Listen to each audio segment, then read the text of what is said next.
Ladies and gentlemen, good evening. Tonight we're going to look at the equals verifier library for Java. So that is, if you have a lot of, if you overwrite the equals and hashCode, then you can make it easy to test these classes where you do that, and of course these equals and hashCode methods. This equals verifier library will actually help you, and will check if you have missed some fields that should be a part of the equals. It will also tell you if you have some some errors, if there are some errors, especially if you are extending other classes. But let's go right into it. One of the sales point of this library is that if you want a high code coverage when you run Sonar cube analysis, then you can use this library, because then you get a higher coverage. You actually get 100% on the equals and hashCode methods. I think that's a very bad that's a very bad sales point, because if you have a problems with the you should not just add tests just to get a high coverage. Then you should make exclusions instead of for all of your equals and hashCode. It needs to make your test should make sense. It should not be something like this. And in general, I'm actually more to behavior-driven development, where you are testing from outside and in. So that means that you don't have to test each unit and each piece of code, each method one by one. You can actually do it by having some good tests that actually test the whole behavior. So if you have an operation that creates a new customer or something like that, then you would test that you get what you expected. So that means that you would test that your customer is created correctly. And if you have some extra metadata about the customer that should be applied by default, then of course you will test that you get this default data on it. So that is behavior-driven development. And unit testing in general is like when you want to test each method and each piece of code, or one by one. And there are of course also benefits by doing that, and in some cases that is the right thing to do. But in most cases, I would say that you should try to look at behavior-driven development instead. And you can use a framework like Cucumber that will help you to write some good tests and it will point you into the right direction. But for now, in this evening right here, then it's equals verifier. It's easy to install, so we add this dependency right here to our project. I have already prepared this project right here. This is a Spring Boot project, so I'm using IntelliJ. So I've chosen File, New, Project. Then I've chosen Spring Boot right here, and I'm using Gradle tonight, and I think it's latest and greatest Java 23, or is it 21 I'm using, but it doesn't matter. But it's one of the new ones. I think it is 23. Yes, I can see that there. Then I press next. Then I added the web, Spring Web right here. That's just so that I can get, if I want some play around with REST and have a HTTP server, then I get that by just pressing play. So I have the Spring Web. Then I have the H2 database right there. If I need to store some data, then I have the Spring Data JPA. I've added that one, and I've also added Lombok, so I don't have to write boilerplate code. So, of course, when you use Lombok, you can actually add add data, for instance, and your equals method will automatically be overridden with some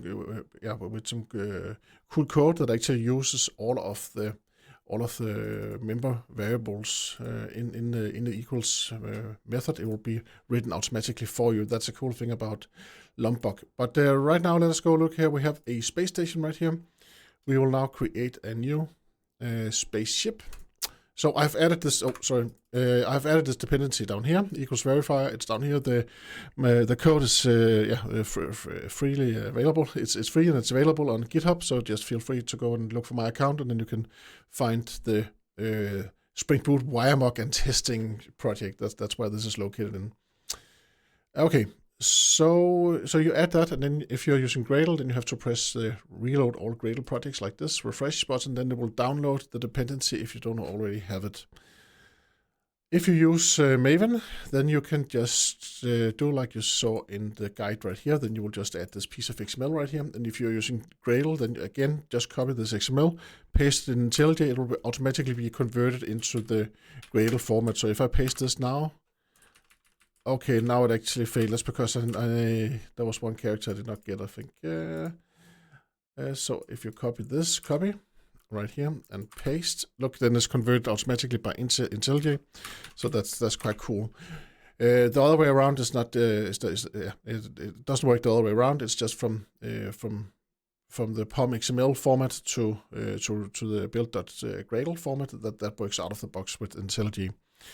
So now we have so we have a space station right here, but we do not have a spaceship. So let us create a new package right here. We'll say spaceship, and we will say create a new spaceship entity right here. And there is one problem with this also is that if you are using JPA, if you're using entities, then you should never overwrite, and you should never overwrite your equals and hashcode methods because then JPA in certain situation will get confused, and you will get an error when you try to store your entity as a row in the database. So if you're playing around with the JQL and JPA, and you have some JPA entities, then do not automatically overwrite the equals and hashcode there. Just leave them as they are. And if you feel like that you need to play around with the equals and hashcode on your entities, then wrap them in another class instead. That's much better.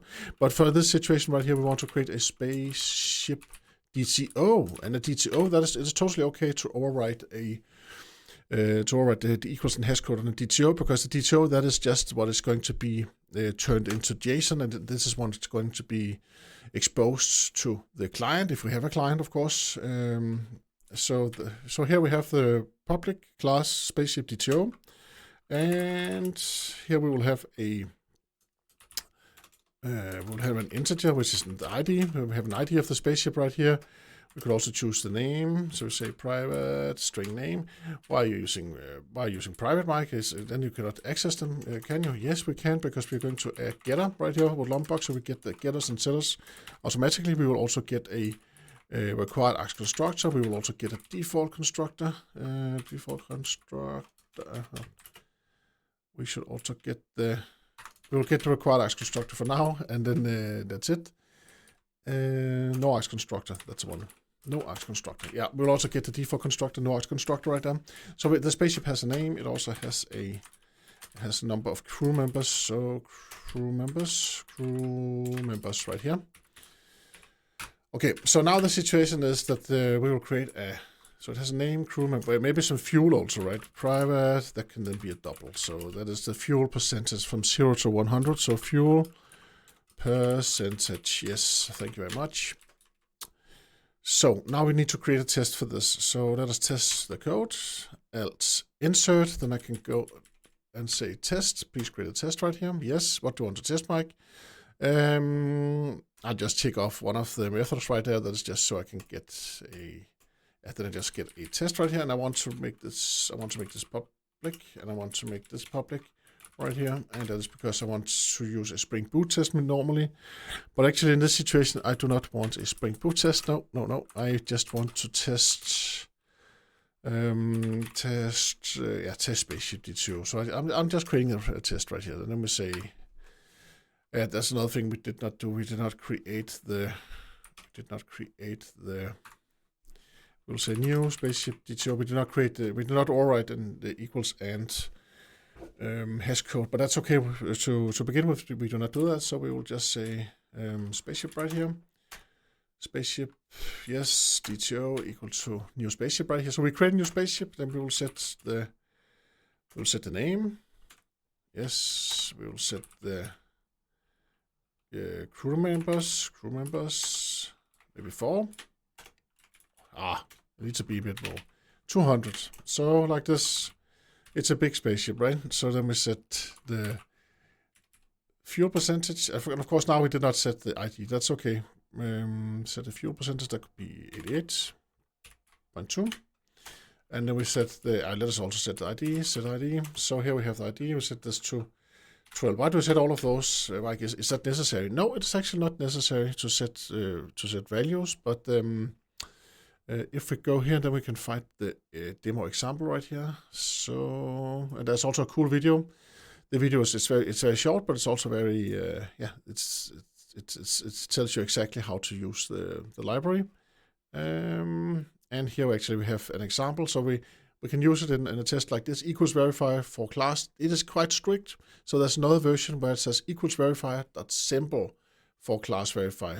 We're going to use both, and then we're going to use exceptions afterwards, because this tool, of course, is made to help you, right? So if in some situations you actually don't care about some of the findings that this tool will find for your class, then you can actually create exceptions, or that you can actually say that there's some things that you don't care about regarding this. So let me just say right here, spaceship DTO right here.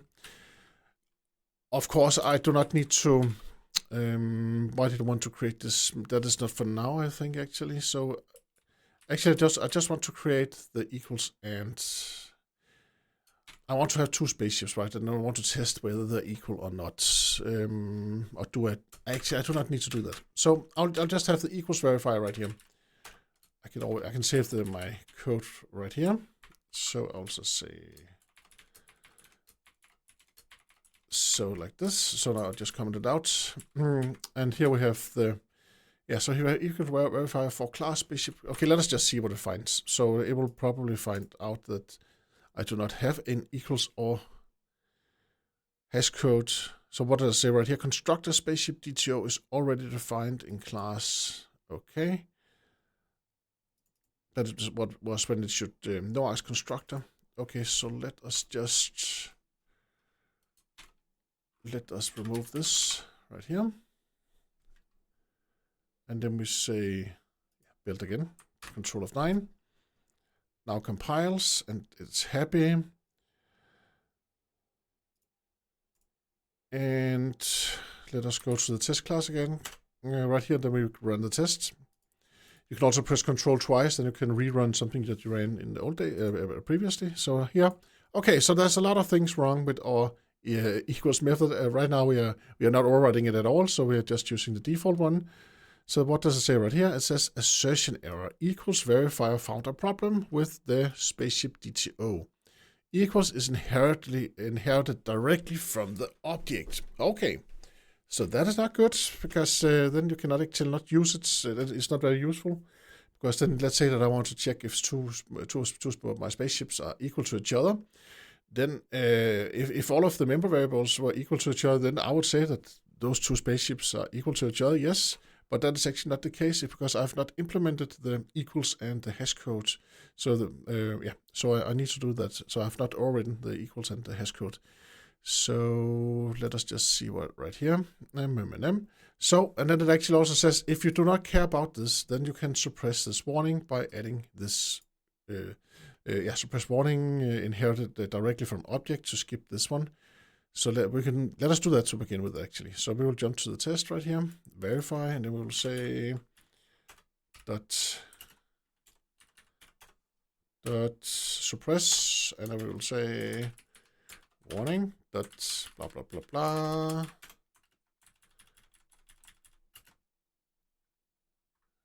Suppress warning dot inherited from, yes, that's exactly what we want.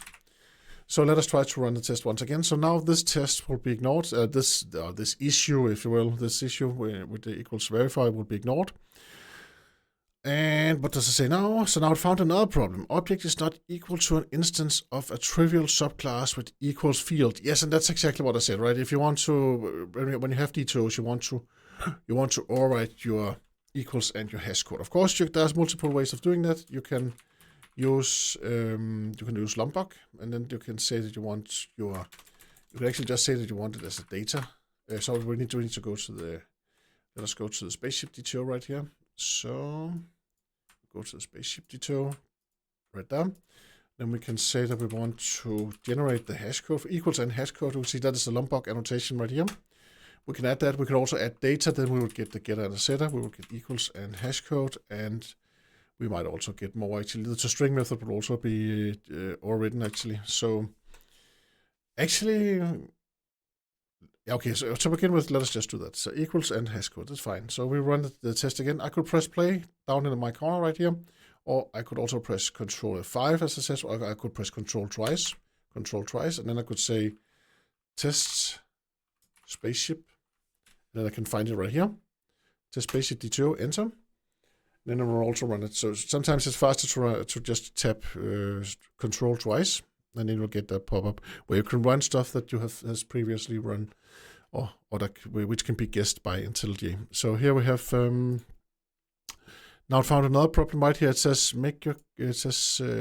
equals is not final. Make your class or your equal method final, or supply an instance of a redefined subclass with redefined if equals cannot be final. Okay, so make your class or your equals method final. Okay, so I can actually say that this is a final class. That means that nothing can actually extend this. So nothing can extend this. Again, these are all good. They are all good tips and tricks that I get from this equals verifier library. In most cases, of course, this would not be an issue because if you're not extending it, of course. If you're extending your DTO, then of course you could. It could be a problem. So let us see here. So what does it say here? Make the field final, suppress warning non-final fields, or use equals verifier simple. Okay. So what it says right here, it says mutability. Equals depend on mutable field ID.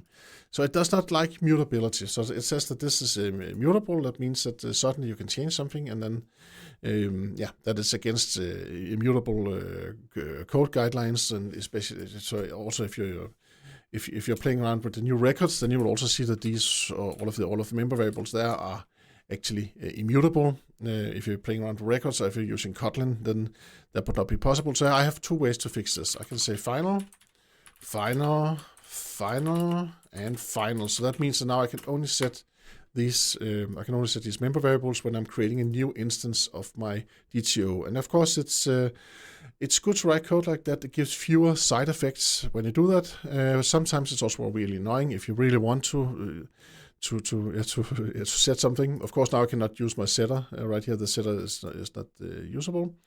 So what does it say? Oh, I got a green test now. Equals verifier is proud of me. It's happy. I'm very happy. I'm very proud of myself. And but we want to try something else. We do not want these to be final. I want to set them whenever I feel like it. I want mutable. I want mutability. I don't want immutability. So what do? I can use the simple version. So I can say dot simple. I just need to find it. Dot equals verifier for. I forgot where to set it, so I'll just press Control F5 to run the test again. And now I got an error, and then it says equals verifier dot simple. Okay, so it is actually here simple, like this. So now I get a simple version of the equals verifier. Of course, we can go look at the code if we want to. Then we can see that it actually starts up with a new suppress warning, strict inheritance, and non-final fields. So that is exactly what we get when we say simple. Then we get these suppress warnings automatically added to our equals verifier. So let us try again now. And now it should still be green, even though that our fields are still non-final. It is green, so that's quite cool. One thing I think was quite cute when I was playing around with this one right here is if you overwrite your equals and hashCode yourself. Let's say you do this, then you generate it yourself, and then you forget one of your fields. So let's say, or maybe at the point where you generated your equals and hashCode with IntelliJ, then you actually forgot one of your fields. Then equals verifier will actually figure this one out. So right now we have not, the ID is not part of our equals tests right here. So this test whether the objects are equal. So this is generated from IntelliJ, and I pressed Alt insert to generate the equals and hashCode. Alt insert. Then you can see we have equals and hashCode right here. Of course, you can also update your equals and hashCode. Just press enter, and then you can add some more fields. Right here, it asks, would you want to delete them and proceed? And then I could just take off the ID also. That would be the solution to the problem. But now let's say that I was not aware that this was a problem. So I'll just go and press play again. And this time I'll press Control twice just for fun. And then I'll say enter. And then you could see that the last thing I ran was already on the list. Okay, what does it say right here? This is the part where I think it's really, really cool and where it's really cute. It says equals verifier found a problem in the class significant fields equals does not use the ID or it is stateless. Okay, so it actually found out that I forgot to add one of my member variables in my equals method when I overwrote when I did the override. So that is quite cool. Of course, again, we can also ignore the error. We can suppress warning. I think maybe we cannot suppress that warning actually. I think we can suppress it. It is somewhere. Suppress warning, suppress. Let's just suppress one more. Okay, we can add a list right here. Warnings, we can have one more right here. And then we could say all fields should be used. If I suppress this warning right here, then there will be no problem. So now it's green again. I think it's cool, but I don't think you should definitely not use it just to increase your code coverage. I think that's wrong. Then you should use excludes instead and say that you don't want to test your equals and hashCode. But if you want to test your equals and hashCode, and if you want to do that separately instead of using a behavior-driven test, then this library could be something for you. It is quite cool. It's quite awesome. It's easy to use, and the documentation is good. And on top of that, the web page doesn't look like something from the 90s, like many of these weird Java libraries and web pages does. So that's quite cool. Thank you very much for watching, and thank you very much for all of your comments. And thank you very much for just being who you are. Hope to see you again soon. Bye-bye.